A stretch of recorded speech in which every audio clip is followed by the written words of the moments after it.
All right, in this week's podcast, I'm really excited to have a little bit of a different podcast. We get to interview someone that's been a part of a band for over 24 years. We get to learn about his passion and why he does it. I'm really excited about this podcast to get a behind-the-scenes look of what it's like to be in a band for over 24 years. Hope you can listen.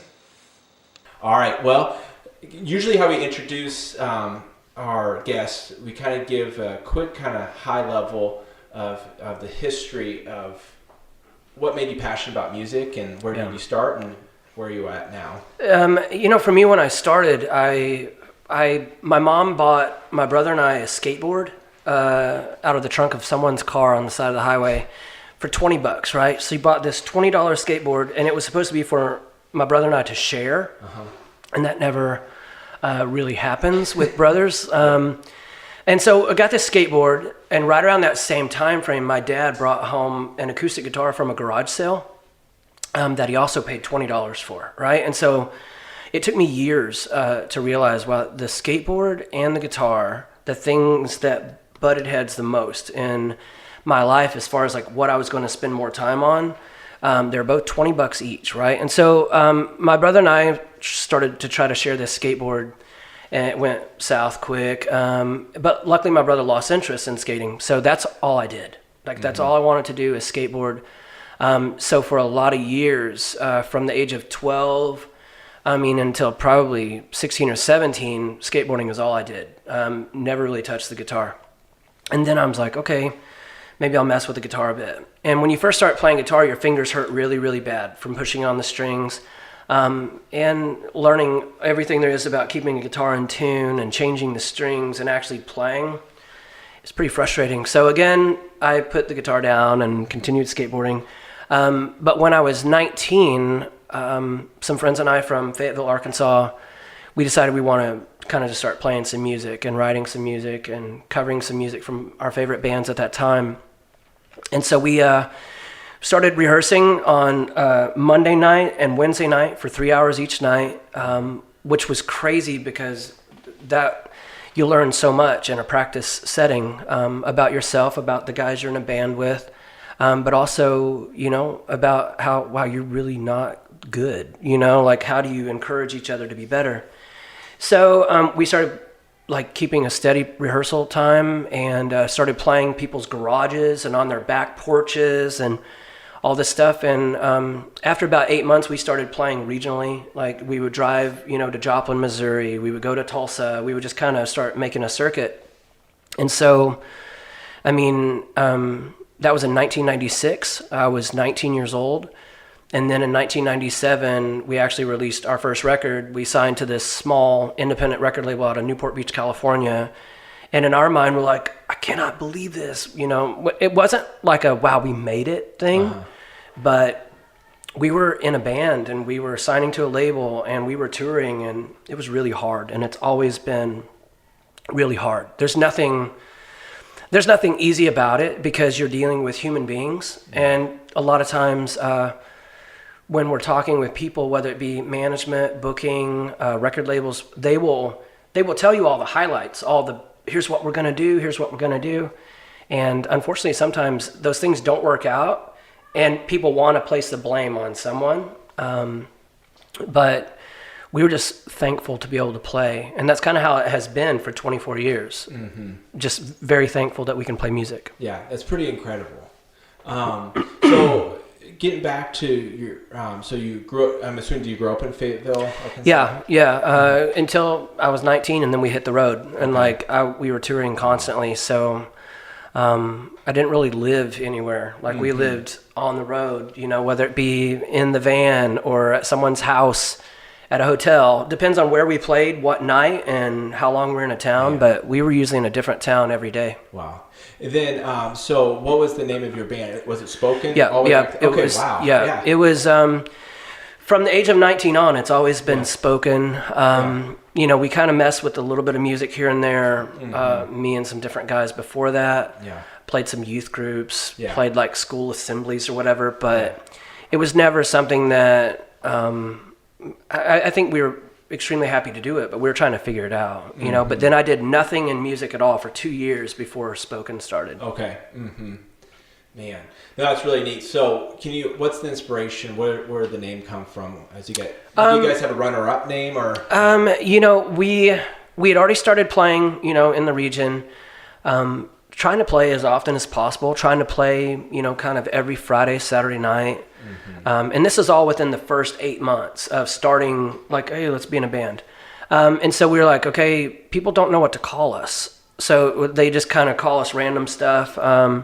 We need a name. And I remember so vividly, we were on this merry-go-round in Lowell, Arkansas, going around in circles at like 2 a.m. It was after a show. We had played someone's garage, right? And that night, I was like, thank you. We didn't have a name, right? And so that night, we're like, okay, the Deftones is the best name ever, and it's already taken. Limp Bizkit is a really dumb name, but it works for them. Korn is spelled with a K and a backwards R. Like, the name, whatever. And the conversation was 2 minutes long, and it was about other people's names and how Deftones was the best name. And we're like, we want to be outspoken about our faith. And so our drummer's like, how about spoken? And we're like, okay. And that was it. That was the conversation. Yeah. And so we just started saying, hey, we're spoken. Thanks for being here. And that's still the same. Like, I don't want to leave home and go on tour and play shows, whether it be me doing acoustic shows at a coffee shop or someone's living room or spoken playing clubs, without it being something where the most important thing we could ever say is like, we believe in Jesus, that he's the Son of God and the Savior of this world. He loves you. And so often people are like, wait, what? Like, even after touring for as long as we've toured, we've barely scratched the surface of the world, and people, when they're like, oh, you're in a band? I'm like, yeah. I was like, they're like, are you famous? I'm like, do you know who I am? And they're like, no. I was like, I'm definitely not famous. Like, when I think of famous, I think of, absolutely Jesus. Everyone, was like, oh, Jesus. No matter what their opinion is on Jesus. Mm-hmm. And then I think of Bono. I think of Metallica. I think of those are famous bands. The rest of us are just trying to figure out how in the world to still be a band. Mm-hmm. Mm-hmm. So as you, basically as a band, you're doing it's a passion. You guys are living out your passion, but you kind of gave you also want people to understand it's like it's hard work. It's all work, yeah. And it's kind of like Zach and I, we talk about our team. We talk about it. It's like. It's similar to, like in sports, because you gotta I think Iowa State football, they had a saying like win in the dark, like when no one's watching, you think about all the time you practice, and then when it's game time, game is like 3 hours long, but if you're spending 50 hours a week practicing, it's like, that's where all the work is.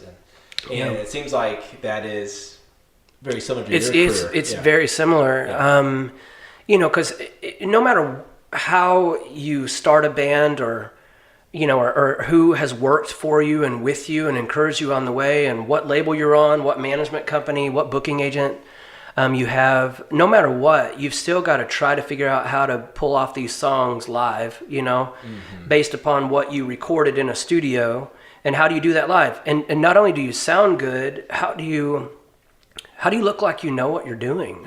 Like on stage, because people want to be entertained, and they don't want it to look like everybody came from a different band, different genre of music, and they have no clue what they're doing up there.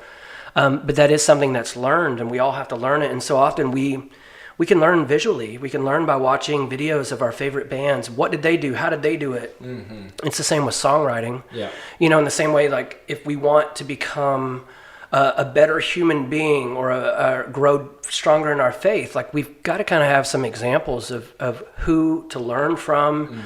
Mm-hmm. And so it applies to everybody's life some way, somehow. Mm-hmm. And having a conversation with someone, mm-hmm. like, what are some highlights that you learned and how did you learn it? Yeah. And so I think we're all in that same boat, Mm-hmm. Yeah. So at what point as a band did you feel like we're actually generating some revenue, that this can be like our full-time job? Yeah. So you start like really at 96, 97. Yep. 97 was our first record, came out.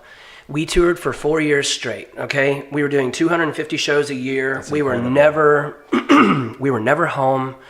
We would play for 5 people. We would play for 50 people. It was back and forth, and a lot of these markets we were playing, they had no clue who we were. And again, this was over 20 years ago. Social media did not exist. It was back when AOL was first. Like, what is that?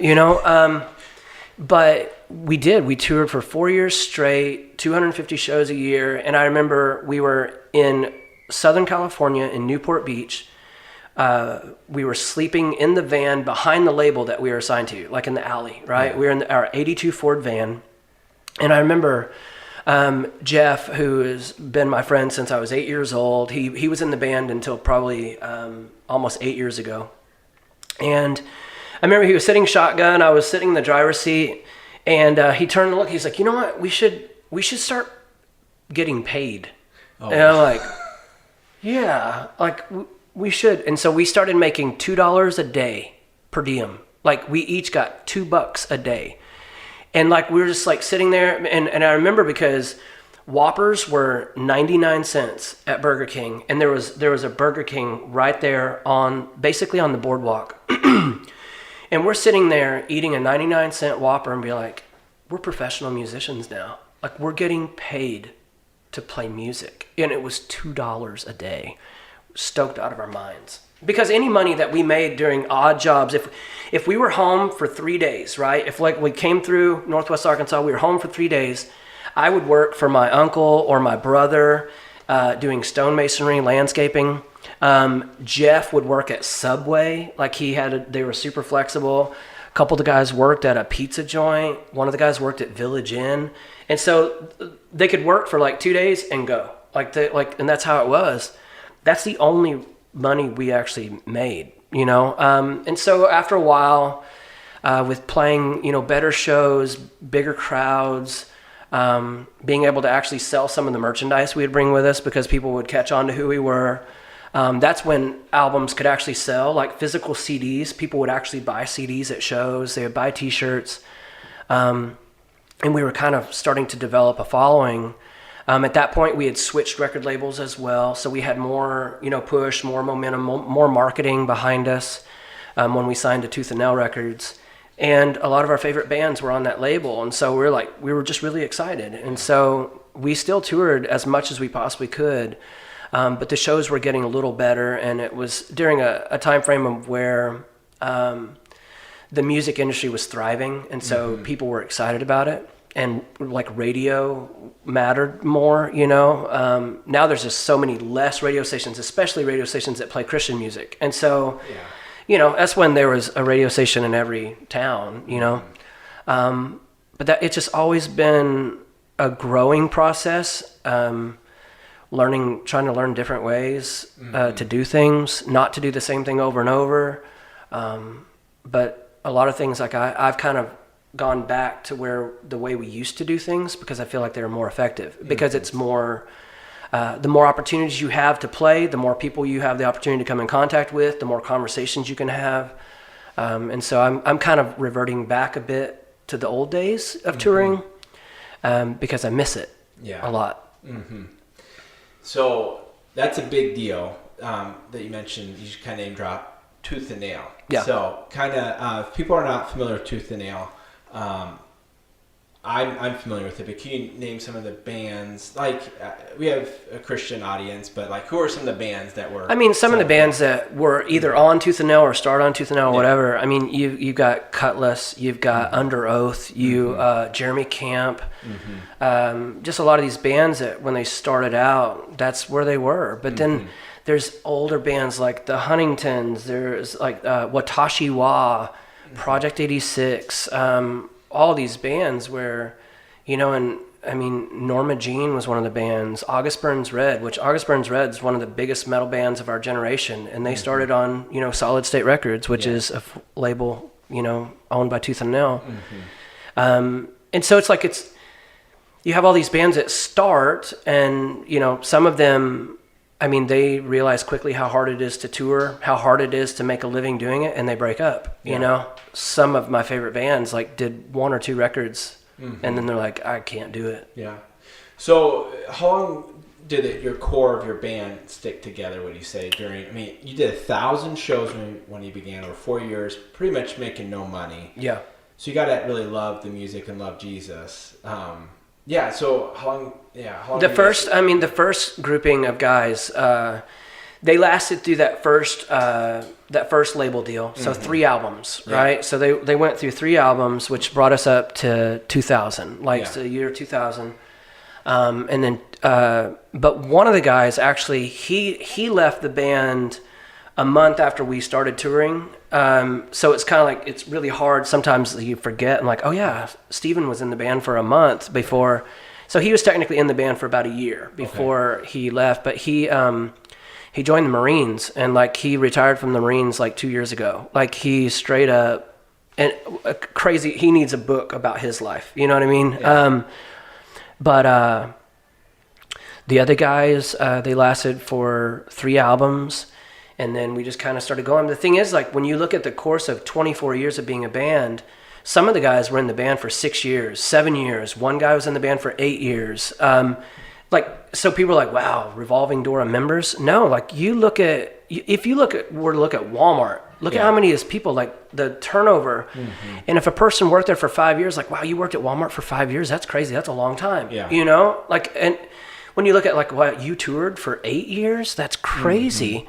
Mm-hmm. With me, here we are. I mean, I've toured for 23 years, you know, and the past, 7 years has been as a solo acoustic artist as well as the band. And so it's like, I just want to play music, you know, and if I can earn my living playing music, of course, that's what I want to do. Mm-hmm. And that's what I feel like, I don't know, I enjoy it a lot. Mm-hmm. So what have been some of your highlights for touring? Like, you've been in, sounds like thousands of performances. So what have been some of your highlights? I mean, there's a lot. One of the tours that we did, earlier I'd mentioned August Burns Red, but back in, which is crazy, 2006, we did a tour with, the bands were called Demon Hunter, Zayo, and then we were in the middle, Becoming the Archetype, and August Burns Red. August Burns Red opened the tour, with a 20 or 25 minute set, and they were amazing every night. Like, they were playing really, really technical stuff. They were so good. And it wasn't only about, wow, these guys are so good at their instruments. It was about how much they practiced their instruments individually before and after the show, every day of the tour. Mm-hmm. Like, we're like, wait, what? Matt would have his drum pads set up in the trailer, and he would just be sitting there shredding, just on little plastic pads, right? And then the guitar players would have these little practice amps, and they would just be sitting there playing, just like shredding before the show. They would play their show. I would watch it and be like, that was perfect. That was so crazy. Afterwards, before they would go to the merch table, they're like, hey, on that one part on the bridge, they're like, we need to, and I'm like, what? They would go to merch, and then immediately after talking to kids at merch, they would go back and they would all sit there and run through these songs and talk about it, and then go to the merch at the end of the night, drive to the next show, whatever. Every day it was the same routine. And because of their work ethic, that is why they are the band they are now. That is why they are still playing to sold out crowds across the world. And it's because of the work ethic that has been applied to their life the whole time, you know? And so, I mean, that's been something that's been awesome to watch them go from like, who's this band? Their record's called Thrill Seeker, never heard of them, and now everyone knows who they are. So there's that. Like 8 years ago, we did a tour with a band called Volbeat. They're from Denmark, and I had never heard of Volbeat. I'm like, who is this, whatever. And I remember our management at the time was like, are you kidding? Like, it's Volbeat and Five Finger Death Punch, who are the most added to active rock radio right now. I'm like, no, I don't know who that is. And so we went on this tour, and the smallest crowd we played for was 2,000, all the way up to 6,000 people. Wow. Every night of this tour. Half of it was in the United States, half of it was in Canada, and we're like, what is going on? And so that, even at that point, we'd been a band a long time, but it was a learning curve for us, because you have say you had 4,000 people standing in front of you who paid $70 to see the headlining band, and you're nobody, and they have no clue who you are, and they don't care. But yet they're sitting there waiting for their band to come on. So you have to somehow, some way, not only impress them a little bit musically, but with stage presence and by making them feel known by us strangers. And so every night I would walk the barricade in front of the stage, holding people's hands back and forth and all this stuff, pointing at everybody I could possibly see the whole time, grabbing hands. Like, it was really crazy. And it was work, and my legs were killing me every night because I'm walking this balance beam the whole time. And it's not a tour I'll ever forget, And the crazy thing was, like, before the last song each night, we played a 30-minute set. And before the last song, I would say, like, we believe in Jesus, that he's the savior of this world. Thanks so much for being here. And everybody like, wait, what? Because Volbeat is absolutely not that, And so it was a very strange situation, but all the guys in Volbeat were amazing to us. It was amazing, and their fans were awesome. And you have so many people who's like, oh man, yeah, it's crazy. I used to go to church. I used to go, so all these conversations every night. Mm-hmm. The ministry aspect of that tour was unreal. Yeah. It seems like, the message that you want, you're more excited about the message, and it seems like, okay, talking together, seems like you're excited about relationships, and you're excited about communicating about the love of Christ. Mm-hmm. So, as growing up in a Christian family, I've seen a lot of bands go the other direction. Yep. So, what's different about you? I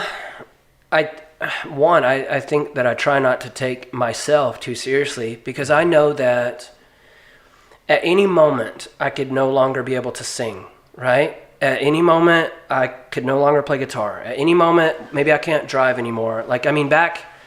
Back in the summer last year of 2019, I woke up one morning and I was seeing triple. Like I was seeing triple. I'm like, what in the world? My glasses were not helping, whatever. And I realized that if I would close my right eye, I could see just one image, And so that morning I drove, because we crashed at a Walmart parking lot that night because we had stayed out super late at our show.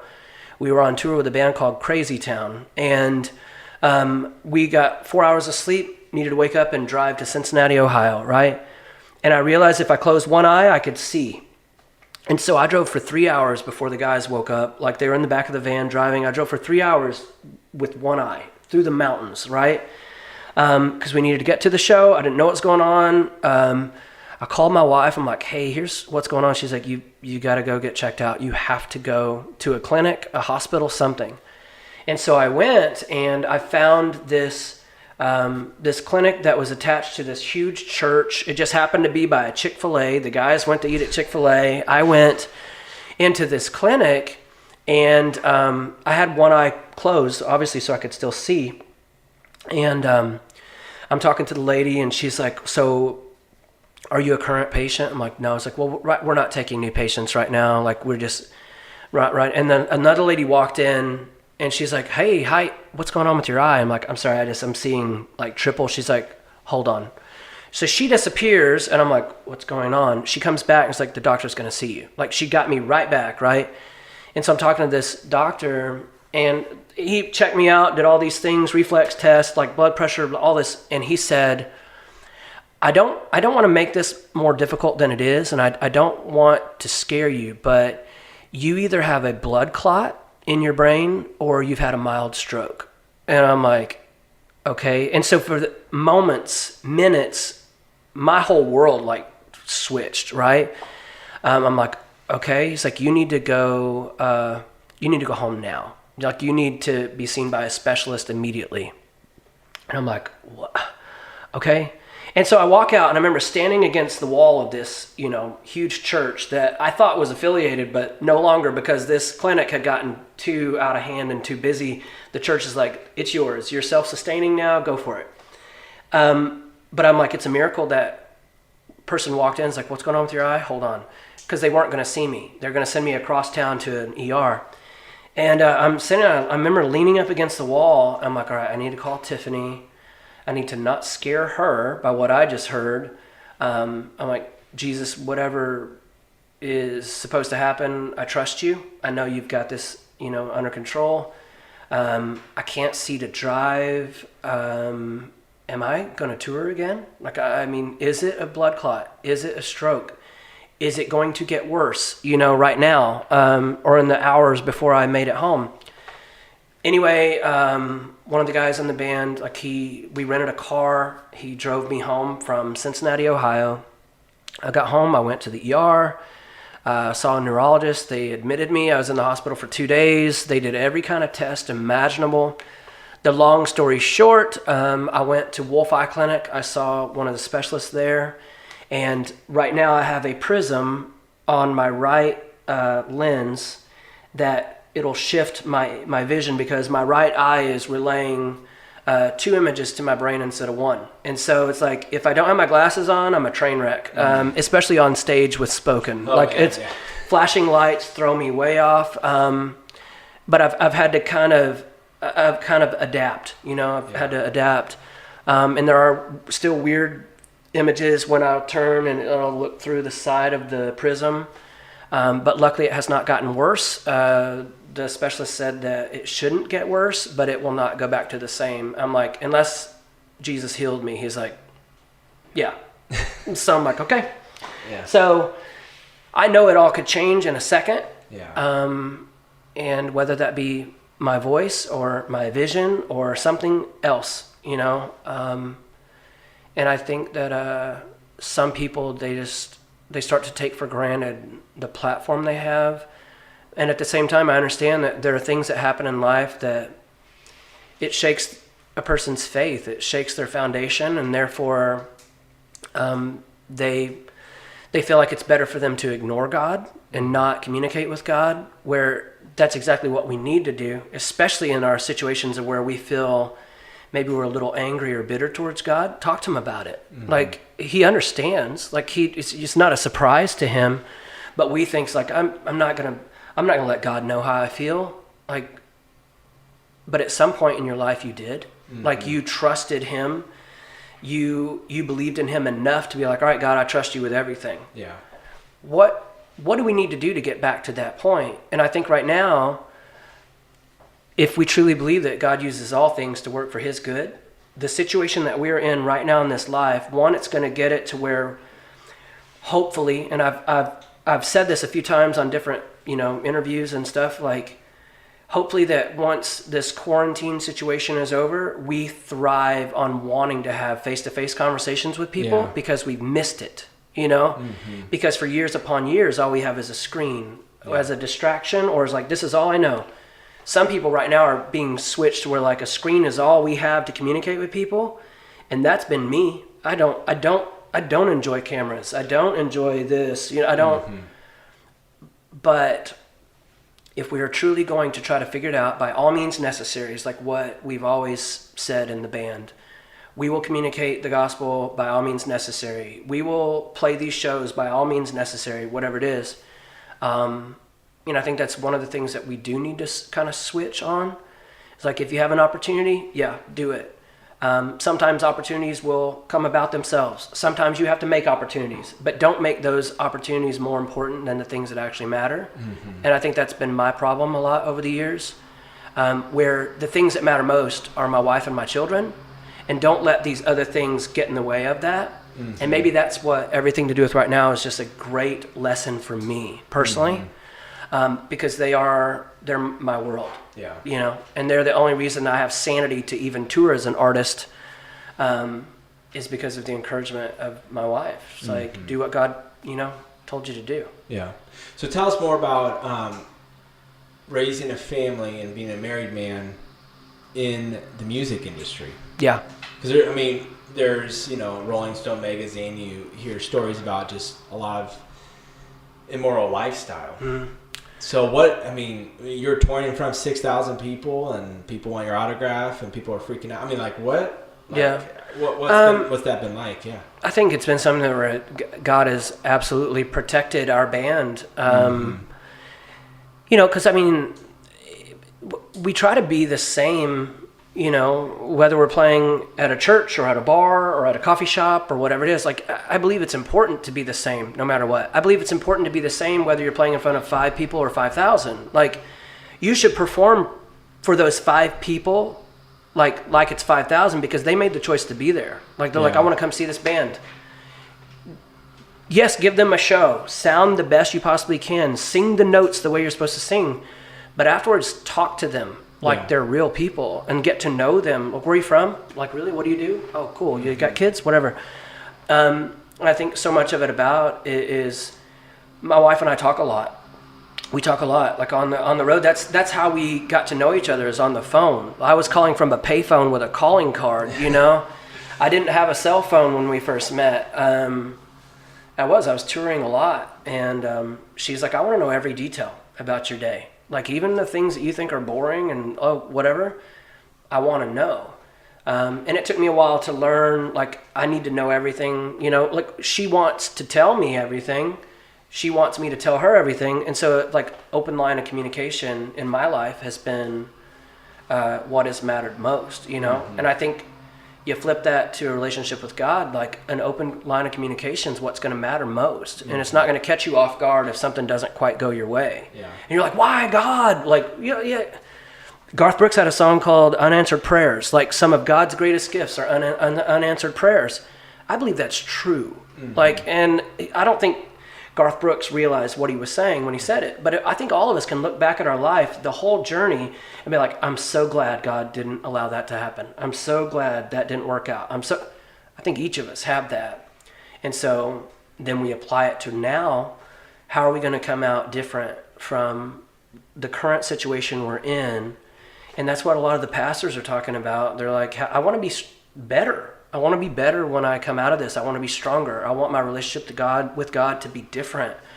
But I also want my relationship with people to be different. And more so than any of that, other than God, your family. Like, how's your relationship with your family different? Mm-hmm. And that's what I'm continually learning and trying to grow in as well. Mm-hmm. Yeah, it's an interesting thing, like what we're going with this COVID quarantine thing, because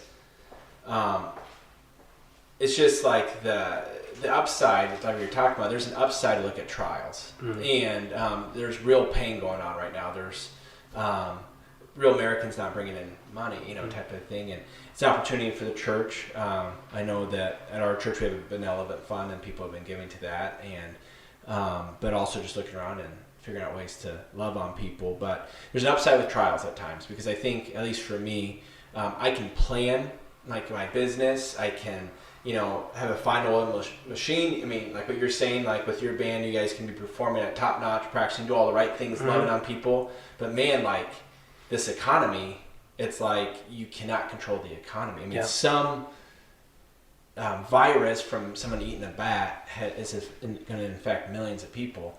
And there's an upside to trials. Yeah. And it's really hard because, in a sense, for me, it's like coming to the kind of end of myself and just saying, God, like, you're in control. Mm-hmm. And like what you're talking about, relationships with loving your family and your kids. I mean, that's the legacy that I think that we really need to be focused on, because we can get so distracted on business success that we just we can not be focused on the right things. And I think there's an upside to trials. Yeah, absolutely. I agree. Mm-hmm. So what does life look like for you now? So 24 years was spoken and touring, and really living out this passion, and now with as kids get older, like how, I mean, there's a business side of things, and, mm-hmm. and I think you illustrate this throughout the podcast. It's like I think for even during what's going on now, it's like it's a lot of small business is really hard work, and so there's a lot of pretenders, and there's people like what you're talking about. The band earlier, there was the beginning of the show. What was August Burns Red. Yeah, so and all of a sudden you just were so impressed by that, and that really impacted you. It's like, man, these people, they're flawless, but they wanted something. They had a bigger vision for their lives than just the grind was worth it because they had a grander vision, and they're working hard and perfecting their craft. So what does it look like for you right now? You know, how often are you touring? It sounds like you're doing acoustic touring, and then you're also connecting with the band. So what Yeah. does your life look like now? Well, I mean, my vision and my plan, as you were saying, is like 2020 was going to be a whole lot different with a lot more touring with the band and you know, weaving in all the acoustic stuff and guest worship in between all that. But we've had to cancel stuff. I mean, I've got shows that have canceled all the way up until August, you know? And so it's like, okay. So, and normally when I'm home from tour, because now I'm able to be home for a couple weeks, maybe 3 weeks or whatever it is, with the band, whatever, and I'll do acoustic stuff. A lot of times I'll drive 16 hours. I'll go do guest worship at a church, try to play somewhere on the way back home that night, drive all the way back home. Like, to me, it's worth it to drive, you know, 30 hours to be able to be home with my family for 4 days straight. And so it's like, I'll do that. And I understand a lot of people aren't wired for that. And I'm not saying it's my greatest gift, you know. It's probably, I can drive to a fault, you know, sometimes. But this year is definitely not at all what I imagined it to be. Coming up on the fall of 2019, I'm like, okay, coming up this year, my wife and I had so many conversations about it. I'm like, going to tour a lot with the band. We're going to record a new record. We're going to tour that record to death. You know, the record will be done and out by July. Wow. And so now it's like, okay, we can kind of still finish the record, but it's got to be where I'm recording vocals at my house, and then sending it to JR, a guitar player in Phoenix, Arizona. He will do his magic to it, whatever. But it is a little different, because I can't be booking shows. I cannot be proactive with shows right now because I have no clue how long this is going to last. Yeah. I've heard more cancellations over the past couple weeks than I've been able to book. And so I haven't even tried. I have not contacted a single person in 2 weeks about booking a show. Yeah. Because there's none of us know. Yeah. And that's very weird for me. Oh, man. Yeah. So I feel like I'm kind of in a holding pattern, especially when it comes to planning, you know, June, July, August, and beyond, because I don't know what lies ahead.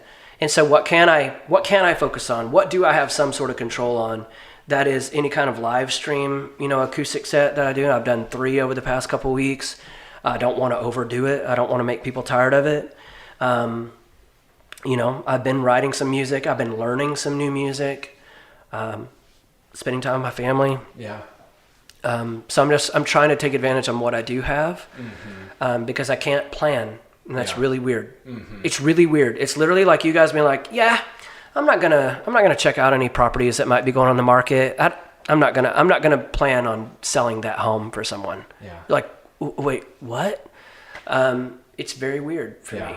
Maybe really, it's a really, really challenging time, man. Yeah. For our nation, and that's a good thing that you're trying to make the most of it. Yeah. And I think that you're working and trying to get better, and that's all we can really control. Then also just doubling down on loving our kids and loving our spouse. I mean, that's I don't think we'll regret spending more time with our kids. Yeah. You know, and but man, oh man, it's the upside of trials. It kind of shakes us a little bit. You know, I think God uses it to be like, okay, what idols do I have right now, and what and just realization, just to worship that God loves me. You know, and being thankful for that because. You know, we're just very small, you know, and but how trying to just focus on that, and but there like I've said multiple times, I mean, there's an upside to it, but we just got to be really loving God and loving people, and that's really what matters, and but so if people are interested in booking. How do you have an email address or website to reach out to you?